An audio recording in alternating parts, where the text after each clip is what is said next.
back to my channel. I hope you're all doing well out there. And today we're going to do something a little different. I normally don't talk about TV series. I've talked about TV miniseries, but never a TV series. But this time we're going to make an exception.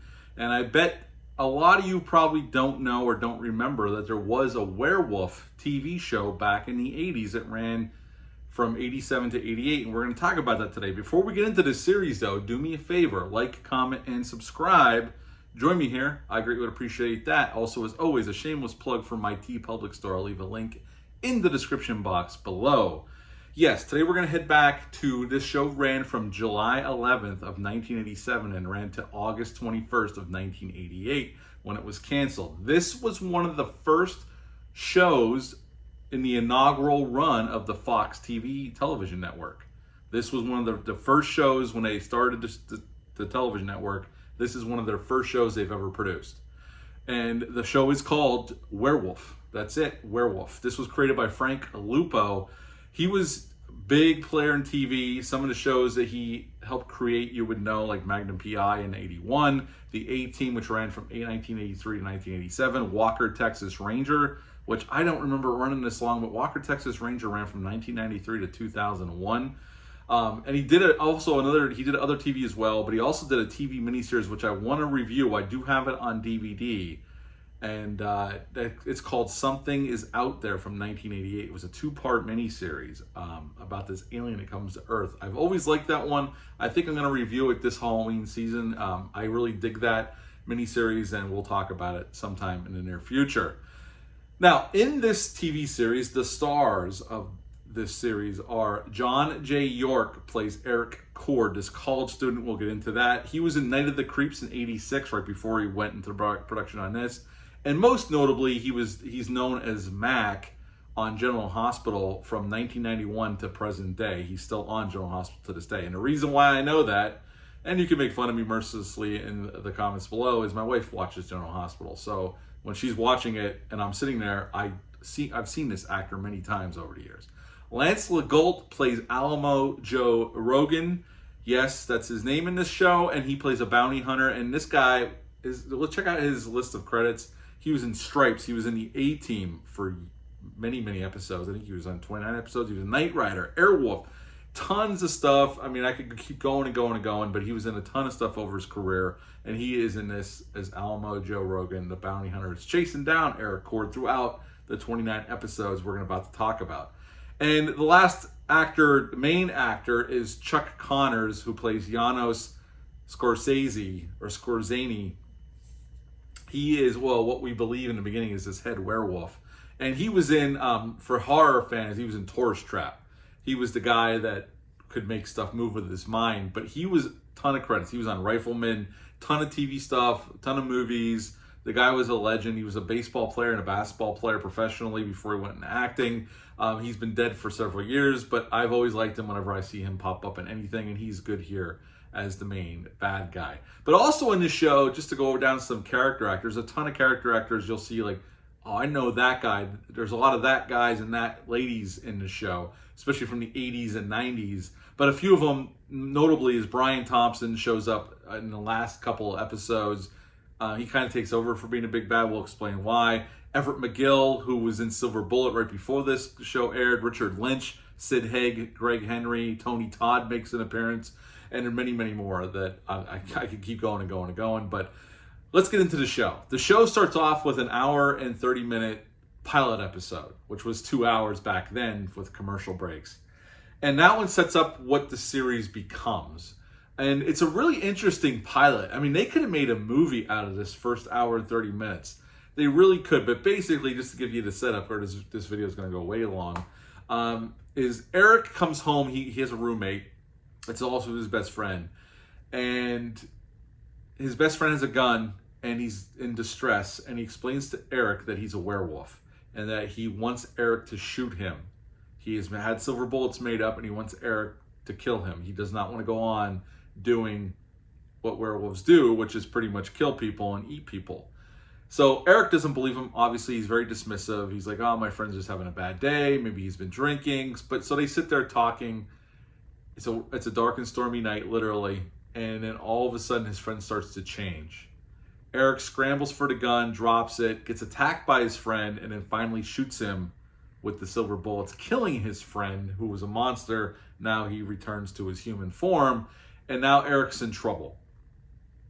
He gets out on bail, and he skips town because he's looking for who he thinks is the head werewolf, because they set up the rules where if you kill the head werewolf, the one that started the bloodline, you will revert back to your human form. Like, totally, you'll get rid of the werewolf curse. And so he goes out after Scorsese, and who's a fisherman with an eye patch. They do it up, and he looks great. He definitely sells it. Chuck Connors was a great actor, and he sells this role. Although they do say he wasn't the easiest to get along with on set, but that's hearsay. The man's been dead. He can't defend himself. So I just thought I'd throw that in there. And pretty much after this initial hour and 30 minutes, just to get this along, it turns into, the episodes are 23 minutes long. Yeah, they were a half hour back then, but with commercial breaks. So 23 minutes long. They're quick watches, and it's pretty much as you would expect from a TV series. Eric hits the road. He's in search for this head werewolf so he can kill him. So he's following the murders. That's how he's following. So he's traveling all over the country, and he gets himself into little situations. He gets jobs here and there to pay for this. So you'll get an episode where we're talking about the main storyline, and then you'll get episodes where he's like on this little mini adventure where he meets people he likes, and he ends up wolfing out. The werewolf shows up at least once an episode, so you will see werewolf action. Each episode, the werewolf shows up at some point. Sometimes twice, sometimes 3 times an episode. It just depends on the episode. And the werewolf effects were done by Rick Baker.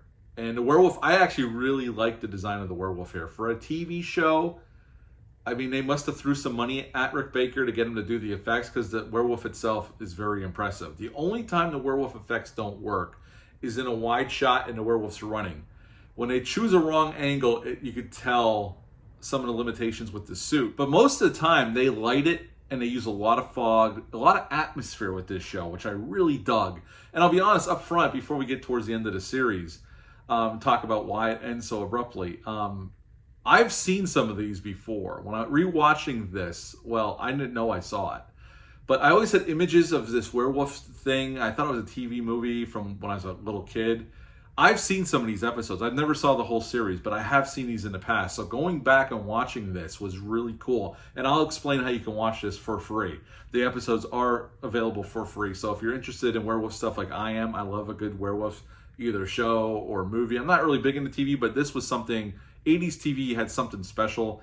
And I think this has a lot of those elements that I really enjoyed my rewatch on this. Apparently I had seen some of them, not the whole series, but I had seen some of these because situations and images in my head match what this show was.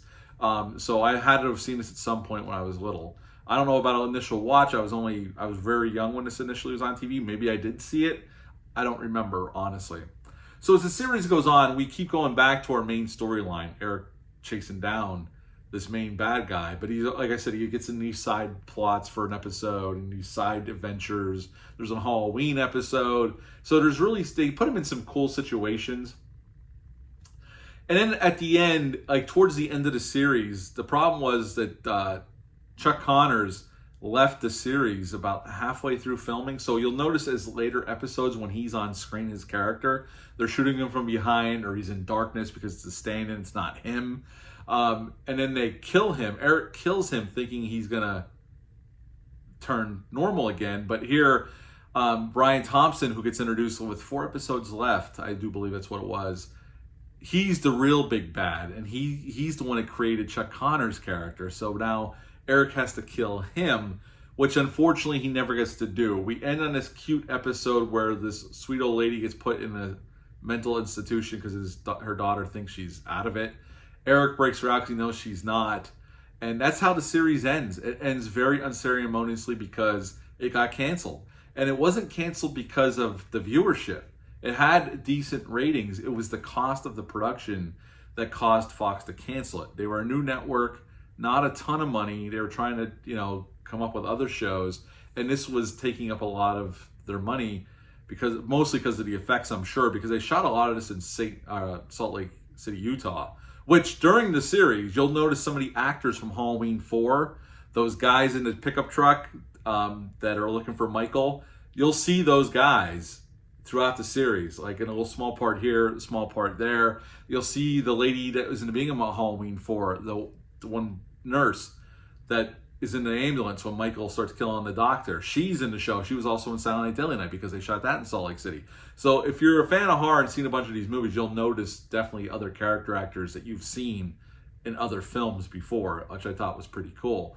But yeah, they end up canceling the series, so we never get Eric getting his revenge or stopping the curse because the series was just canceled. So if you watch this for the first time, and most of these episodes were first times for me. I don't remember the last episode. I don't remember 90% of them. I might have saw a handful of them, and that's all I ever saw. So going through this was an adventure, and it was a pleasant adventure. It's a very entertaining show. Yeah, there's some silly stuff here and there, and it's not always hard. Like Eric will werewolf out to help somebody out of it's in a bad situation, and it's cool, and he looks awesome. There's episodes of horror for sure, and there's moments of horror, but it turns more into an adventure. They definitely take the template from the Incredible Hulk, where he's on the road, and they take that template and move it over here. But I'll say, they do have some fantastic lighting. I dig the music, the synth score. They have like a rock synth score too that plays, especially on the outro. The effects look really good. The werewolf looks really good. And they do have one thing, when Eric's about to werewolf out or change, this pentagram, like this scarred pentagram appears on his hand, and when he's really getting close to changing, it starts bleeding, and his palm starts bleeding. And it's a really cool effect, and it works really, really well, telling us, the audience, a time frame was, oh shit, Eric's changing very soon. And I like that. And I like that Eric can control enough that he's not killing innocent people. He does end up killing people during the series, but they're all very bad, disgusting people that probably had it coming. So we're rooting for him. He's almost like a werewolf vigilante, kind of. But there is a charm to this, and I think John J. York is really good as Eric. I think the whole cast is great here. And obviously with all the cool character actors that pop up, they're all very capable actors. So I think this is a well-handled series. I really enjoyed my time going through the 29 episodes. And really, once I think the pilot episode could have made a really cool movie in its own right. But it's a great starting off point for what comes later with this like road adventure series where Eric's getting himself into situations while he's also looking for the big bad to kill so he become human again. So honestly, I really, really enjoyed this. I really did. I think the werewolf design is really badass. I think Rick Baker did a great job. I love the skin's pulled back on its snout when it comes out, and it's just snarling all the time, and the teeth, it looks really well done. And again, they give it the lighting it needs to look badass. And again, the only time it doesn't look as good is when it's running and it's like a wide shot, a bad angle, and the lighting's not as good. There's moments where it doesn't look as good, but for most of the time, it looks really good. And they use a lot of atmosphere like fog and all that stuff in the music. They do a really nice job with this. They did a great job, and it's a shame it got canceled.